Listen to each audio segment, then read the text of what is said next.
Então, pessoal, aqui a gente tem uma série de vidrarias que são usadas com rotina em laboratório. Então, vamos fazer um checklist do nome de todas dessas vidrarias para vocês irem se acostumando com esse nome daqui até o final da nossa disciplina. Então, a gente tem aqui uma vidraria muito comum usada em laboratório, que são os beckers. Os beckers, eles são utilizados para transferir o volume de um compartimento para o outro, de um ambiente para o outro. Ou até mesmo para preparar algumas reações, podem ser realizadas no becker, e eles apresentam uma graduação nas suas laterais, e essa graduação trata-se de um valor aproximado. Então, o becker ele não é uma vidraria adequada para medir o volume de uma determinada solução.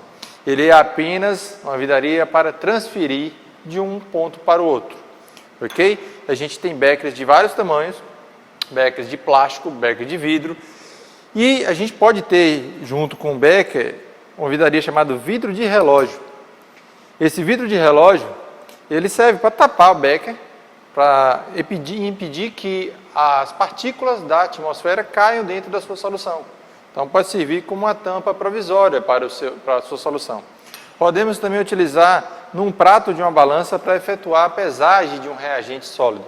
Então, os beckers e o vidro de relógio, aqui a gente já apresentou essas vidrarias. Então, vou guardando as que forem apresentadas.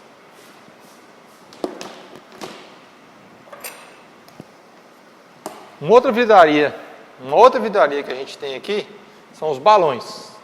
Balões volumétricos.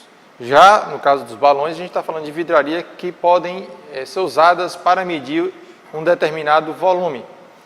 Ok? Um volume final de uma solução, a gente pode terminar a solução em um balão volumétrico.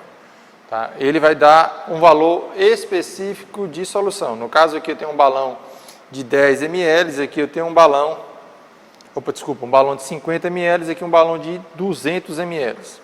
Os balões volumétricos, eles são usados então para preparar uma solução e no final da sua solução utilize-se o balão para chegar no volume correto ou volume adequado da sua solução. O balão ele tem uma tampa que deve ser sempre conferida antes de homogeneizar e tem uma marcação. Essa marcação, ela trata-se do ponto no qual a sua solução, ao alcançar, vai ter o volume registrado pelo balão.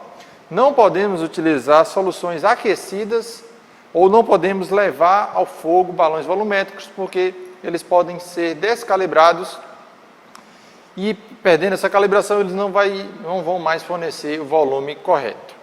Ok? Podemos ter balões muito pequenos, de 2 ml, até balões de 2 litros. Podemos ter balões plásticos e de vidro, mas é mais comum balões de vidro. Ao término de qualquer preparo de solução, a gente tem que fechar o balão e homogeneizar essa solução. Ok? A gente vai falar disso nas próximas aulas.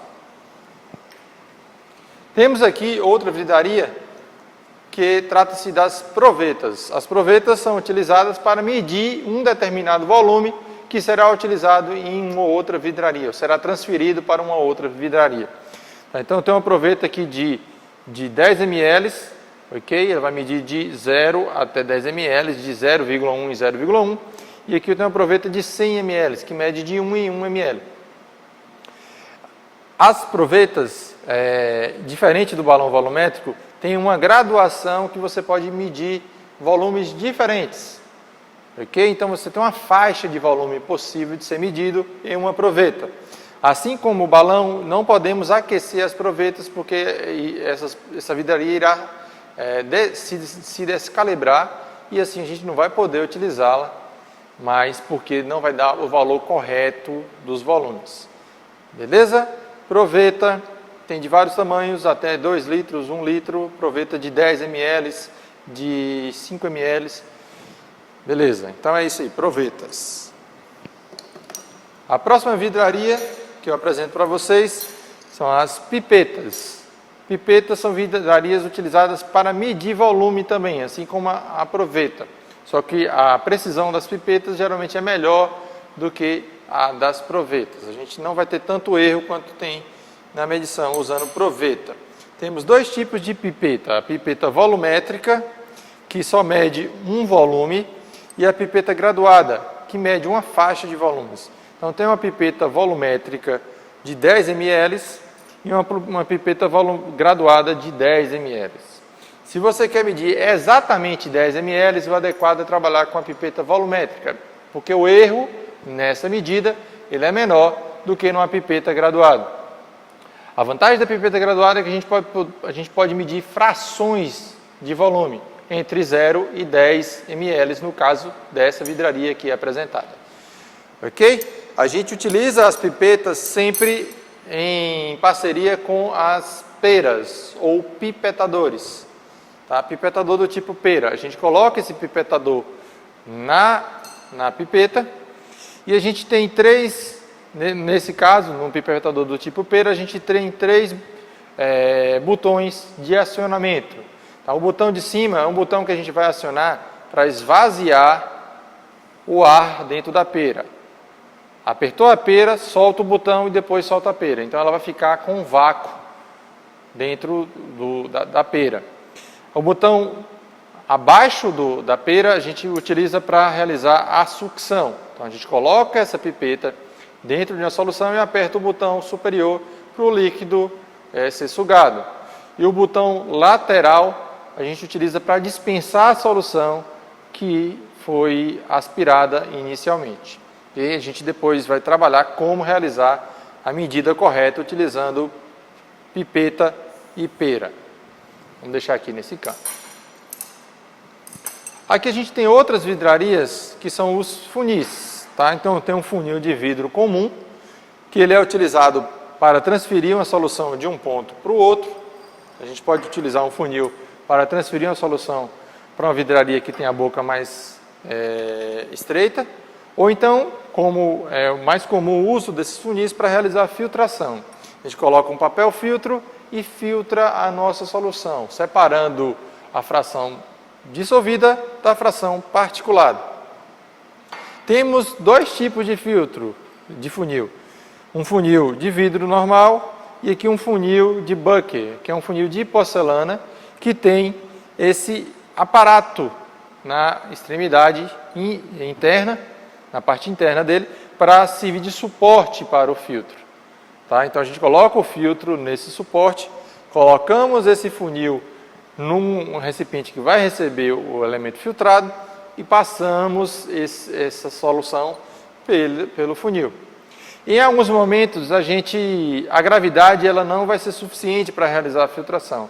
Então a gente pode acoplar uma bomba de vácuo no sistema de filtração através de um Kitasato, que é essa vidraria aqui apresentada. A gente coloca uma rolha de cortiça para vedar o sistema, ligamos uma bomba de vácuo nessa extremidade, o vácuo vai forçar a nossa solução a ser filtrada, passando pelo funil e se depositando dentro do Kitasato. Terminou a solução, a gente vai ter aqui a fração dissolvida e retida no filtro a fração particulada. Ok? Então, funis a gente pode utilizar acoplado a um Kitasato. Outra vidraria que a gente tem em laboratório são os cadinhos. Os cadinhos, eles são utilizados para aquecimento em elevadas temperaturas. A gente pode colocar um material dentro desse cadinho e levar a uma múfula a 1000 graus, que o material vai resistir e a gente vai queimar o que foi colocado aqui dentro. Então, se a gente colocar um becker a 1000 graus, é provável que ele venha a quebrar. Já o cadinho de porcelana é mais adequado para realizar esses aquecimentos mais altos. Cadinho. Uma outra vidraria comum de a gente utilizar um conjunto é o grau e o pistilo, tá? Ou almofariz. Esse tipo de vidraria a gente utiliza para macerar a amostra. A gente vai colocar uma amostra que a gente vai moer, macerar, moer, cominuir, é tudo a mesma coisa, sinônimos. A gente coloca esse material e a gente vai reduzir o tamanho de grão, reduzir a granulometria desse material, tornar ele mais fino, tá? Então, bastante utilizado no preparo de fitoterápicos, entre outras. Vocês devem utilizar bastante em algumas disciplinas mais à frente do curso. Espátulas ou colheres para transferir um material, um reagente sólido de um ponto para o outro, principalmente na etapa de pesagem, isso é muito utilizado. Podemos ter em aço inox ou podemos ter também de plástico. A gente tem aqui os cálices, que são vidrarias que apresentam uma certa graduação também aproximada, é usado também para transferir uma solução de um ponto para o outro e também no preparo de algumas reações podem ser preparadas aqui dentro. Temos as pinças para trabalhar com material minucioso, ok? Pinça de pequena escala e pinça de grande escala. Essas pinças com material refratário, aqui apresentado na extremidade, são utilizadas para manusear vidrarias aquecidas. Então a gente utiliza para não transferir calor para a mão do operador, do analista, e assim garante a segurança do operador. Temos aqui um sistema muito utilizado na disciplina de Química Analítica.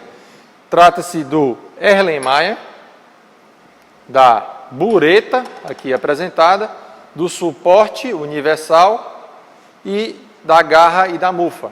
A garra é o que prende ao suporte e a mufa é o que prende a bureta. Essa bureta ela é utilizada para realizar titulações.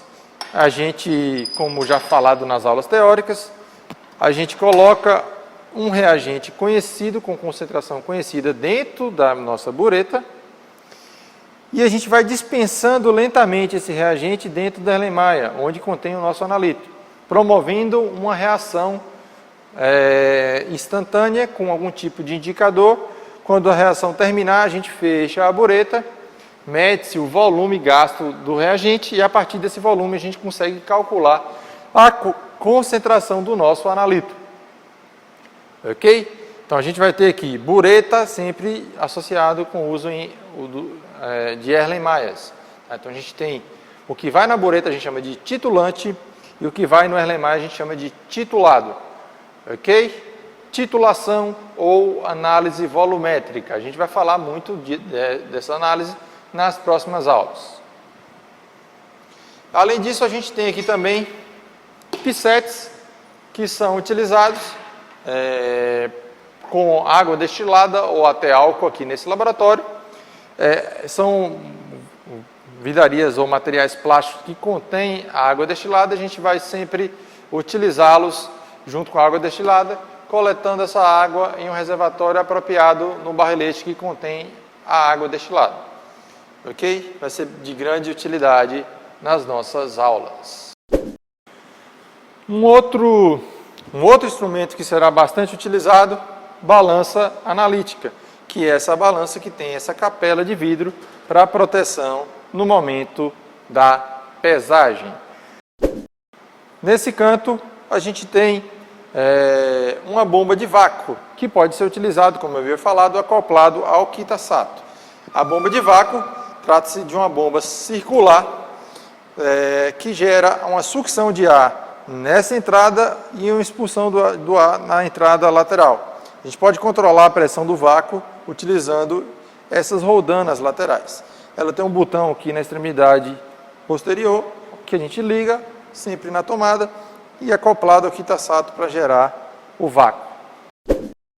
Podemos ter também placas de aquecimento. Essas placas são placas térmicas que a gente controla a temperatura aqui com um termostato. Além disso, essas placas apresentam um rotor internamente com ímã que a gente pode controlar para gerar um processo de mistura em beckers. A gente coloca um becker com a solução, uma bagueta metálica dentro desse becker e quando a gente girar esse botão, a gente aumenta ou diminui a velocidade do rotor interno. Isso vai gerar uma atração magnética na bagueta e vai girar a bagueta, promovendo assim uma homogeneização da nossa solução. Além disso, a gente tem também as placas de aquecimento. Quando a gente tem o objetivo de aquecer muita vidraria junto, a gente pode utilizar essas placas, que é só para o aquecimento propriamente dito. Para armazenar amostras livres da umidade do ar, a gente pode colocar dentro dos dessecadores.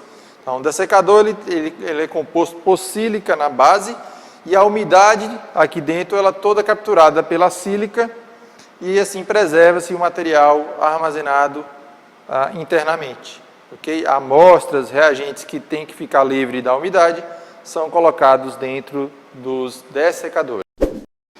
E aqui eu tenho também um tripé com uma placa dissipadora que é utilizada junto com o bico de Bunsen. A gente pode aquecer usando placas de aquecimento, chapas de aquecimento, ou podemos aquecer também direto no fogo. Então, a gente vai ter um sistema de tubulação no laboratório com gás de cozinha instalado. E esse gás ele é queimado em uma chama e pode aquecer um ambiente que a gente pretende aumentar a temperatura para promover uma reação, para fazer esterilização, etc. Então a gente sempre coloca essa placa com material dissipativo na extremidade para ter uma homogeneidade da temperatura na vidraria que é colocada nessa superfície. E desse lado, o barrilete contendo água destilada, que deverá ser utilizado para abastecer todos os pissetes. Quando acabar a água dos pissetes, vocês vão ter que vir aqui coletar essa água.